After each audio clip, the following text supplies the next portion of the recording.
जलवायु संबंधी असुविधा होने पर भी मनुष्य को अपना कर्तव्य क्या है, निभाना चाहिए। चाहे जलवायु कैसी भी हो, ठंडी हो, गर्म हो, सुख मिले, दुख मिले, या आंधी आए, तूफान आए, लेकिन मनुष्य को अपना कर्तव्य का निर्वाह करना चाहिए। जो उसे कार्य दिया गया है वह कार्य उसे करना है। अगर वह उस कार्य से मुख मोड़ता है तो प्रकृति उसे दंडित करती है, क्योंकि यहाँ पर जो है कर्म प्रधान, भारतवर्ष भूमि को कर्म प्रधान भूमि माना गया है। और यहाँ पर अगर आप अपने कर्म का निर्वाह ठीक तरीके से नहीं करते हैं तो आप जो है प्रकृति द्वारा दंडित किए जाएंगे, आप अयोग्य माने जाएंगे और आपसे लोग गिलानी करने लगेंगे। तो आपको क्या है, अपने कर्तव्य का निर्वाह करना है। तो जलवायु कैसी भी चले, लेकिन हमें अपने कर्तव्य का निर्वाह करना चाहिए। फिर आपको उन्हें टारगेट करना है। कैसे? आप सभी सैनिक होकर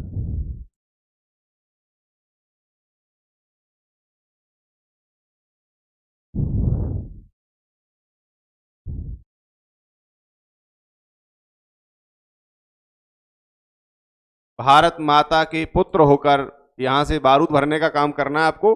आप सभी सैनिक होकर, भारत माता के पुत्र होकर, एक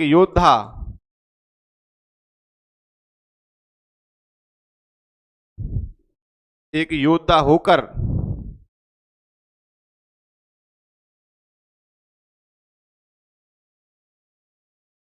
थोड़ी गर्मी, सर्दी,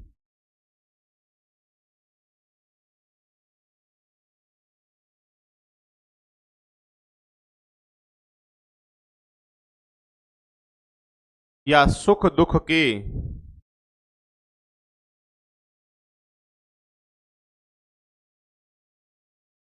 अनुभव से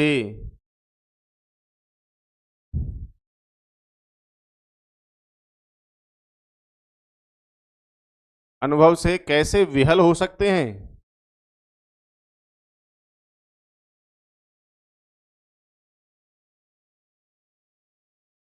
तो आपको क्या समझाना है कि ये जो है, इससे पहले जो उदाहरण हमने दी है उन उदाहरण को यहां पर आपको टारगेट करना है। कैसे? कि आप कहेंगे कि जब एक धर्म करने वाला व्यक्ति, साधारण से व्यक्ति जब कल्पवास करने जाते हैं तो वह ठंड से डरते नहीं है।